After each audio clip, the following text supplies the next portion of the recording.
Semangat berpasukan Harimau Malaya ketika ini benar-benar diuji selepas tewas dalam perlawanan ke-6 kelayakan Piala Dunia 2022 Piala Asia 2023 berdentang UAE kemarin, tetapi tidak sedikit pun melunturkan kepercayaan sesama mereka seperti dijelaskan pemain termuda dalam pasukan berusia 19 tahun Luqman Hakim Samsudin. Bernada tegas, Luqman menjelaskan bola sepak adalah permainan berpasukan, bukan individu, dan menjadi tanggungjawab semua pemain menuruti setiap arahan Ketua Jurulatih Tan Chen Ho. Kita bermain satu pasukan, kita kalah sama-sama, menang sama-sama kan. Apa yang coach letak tu kita kena yakin pada pasukan kita sendiri. Kita tak perlu nak kata dia ni tak patut bermain, dia ni tak patut bermain. Tak perlu macam tu. Kita satu pasukan, kita kena support player, kita kena bagi dia sokongan yang moral. Kita kena yakin kepada dia. Kalau kita tak yakin kepada dia, macam mana kita nak main bola? Kita satu pasukan. Kita main bola ni satu pasukan, bukan satu-satu. Lainlah kita main squash, kita main badminton, tak boleh lah. Merasai pengalaman pertamanya bersama pasukan kebangsaan di usia muda, Luqman Hakim Samsudin bagaimanapun mengakui apa yang dilalui skuad negara ketika ini ialah lumrah yang perlu ditempuhi sebagai pemain profesional. Apa yang boleh dilakukan mereka ialah terus berjuang dan tidak tunduk kepada tekanan. Luqman yang meraih kap antarabangsa sulung di usia 19 tahun sebagai pemain gantian kemarin juga menganggap ianya detik yang ditunggu-tunggu. Tak sabar untuk bermain untuk tak rasa gementar, tak rasa gemuruh semua. Macam mana tak rasa gementar untuk masuk ke dalam. Saya rasa nak sangat-sangat bermain. Nak sangat masuk dalam main satu patus. Pasukan kebangsaan mempunyai 7 hari untuk bangkit dan memperkukuh barisan sebelum turun dalam perlawanan kedua terakhir kumpulan G menentang Vietnam di Stadium Al Maktoum, Dubai.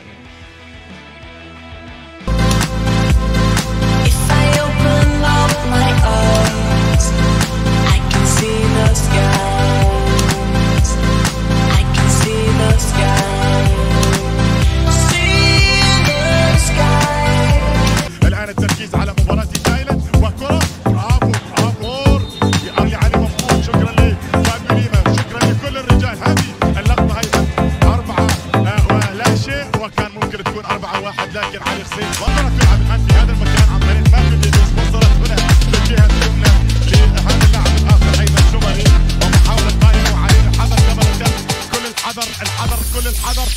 كل الحذر نعم، لان المنتخب الماليزي موجود في اللحظات الماضيه من عمر المباراه كره فيها مرور وخطيره ولا زالت قائمه وتسديده. الله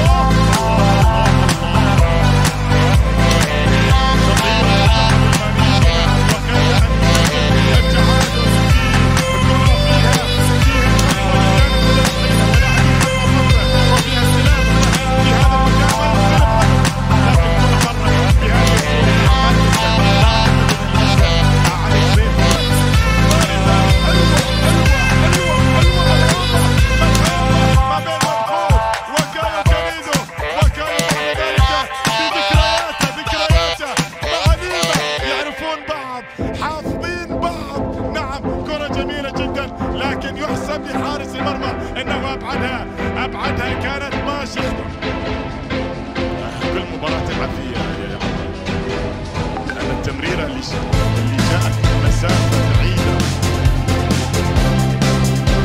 Apapun ingatan yang diberikan legenda bola sepak kebangsaan Datuk Soh Chin An yang mahu semangat cintakan negara lebih diutamakan ketika beraksi di tengah padang juga perlu diambil berat oleh setiap pemain skuad bola sepak kebangsaan. Semestinya terkesan dengan keputusan perlawanan Malaysia menentang UAE kemarin, Datuk Chin An ada rumusan tersendiri berkaitan aksi yang dipamerkan barisan Harimau Malaya.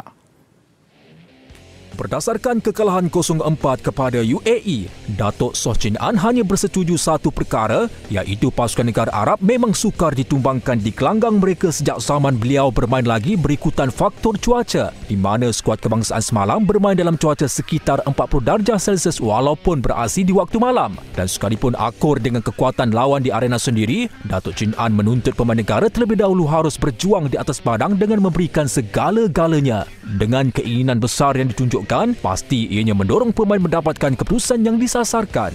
Datuk Chin An yang lebih dikenali kerana ketegasan dan kepimpinannya di padang juga mengingatkan Harimau Malaya tidak boleh terlalu selesa dan mengambil setiap gerakan lawan sebagai mudah ketika beraksi. Di sinilah semangat berpasukan mengambil tempat, iaitu sentiasa berkomunikasi dan bersama-sama menggalas tanggungjawab menghalang kemarahan lawan. Bekas ketua pasukan di bahagian pertahanan yang membuat 252 penampilan antarabangsa bersama skuad kebangsaan itu juga mengakui betapa posisi 4 pemain terakhir sebelum penjaga gol tersebut sememangnya menjadi penentu jatuh atau naik sesebuah pasukan. Jadi beliau mahu barisan pemain pertahanan lebih efektif membaca gerakan penyerang lawan bagi memastikan gawang tidak lagi mudah diblosi selepas ini.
Episod kekalahan 0-4 ke atas UAE harus segera dilupakan. Itu komen jurulatih Harimau Melaya Tan Cheng Ho.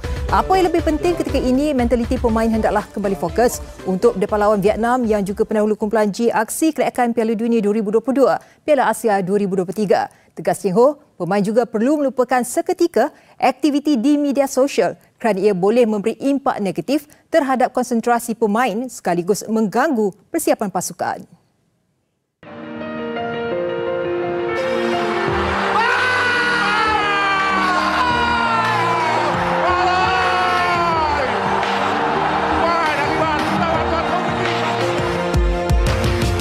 Menurut Cheng Ho, barisan Harimau Melaya perlu bangkit dan fokus untuk baki dua perlawanan. Apatah lagi barisan kejurulatihan kini sedang mengenal pasti faktor yang membawa kekalahan 0-4 di tangan UAE tempoh hari untuk mencari ramuan terbaik pada lawan seterusnya Vietnam, pasukan yang mempunyai corak permainan agresif. I don't see it's added pressure lah. As I always mention that it's a challenge for me and every coach want to get a positive result. Although we know the past record we didn't have a good result against this Vietnam team, especially under this coach Park. That definitely our target is to get a positive result, and we know that Vietnam have a very strong defending block or defending as a unit, very strong. Skuad kendalian jurulatih dari Korea Selatan itu, Pak Hang Seo, berada di tangga kedua Asia Tenggara ketika ini berbanding Malaysia di kedudukan ke-6 dari 12 pasukan. Dalam perkembangan lain, Cheng Ho memaklumkan Junior Estal tidak akan diturunkan Sabtu ini ekoran kecederaan pada kaki kirinya yang dialami ketika perlawanan menyertai UAE. Malah Cheng Ho turut mengingatkan pemain negara supaya melupakan seketika aktiviti di media sosial kerana ia akan membawa impak negatif secara individu sekaligus boleh mempengaruhi persiapan pasukan. Macam saya kata, kita sebagai manusia kan kita tidak boleh elak daripada segala komen-komen yang negatif, dan juga kita kena ambil komen-komen yang positif ke atas kita supaya kita boleh maju ke depan. Itulah saya pun nasihat komen-komen sesiapa yang dalam social media letak di sebelah tepi dia. Yang penting fokus untuk perlawanan yang akan datang. Untuk rekod dalam 5 pertemuan terakhir kedua-dua pasukan, Vietnam berjaya mencatat 4 kemenangan dan 1 keputusan seri. Dengan kali terakhir Harimau Melaya berdepan Vietnam ketika aksi kelayakan Piala Dunia 2022, Piala Asia 2023 tahun lalu di tempat lawan, menyaksikan skuad negara tewas 0-1.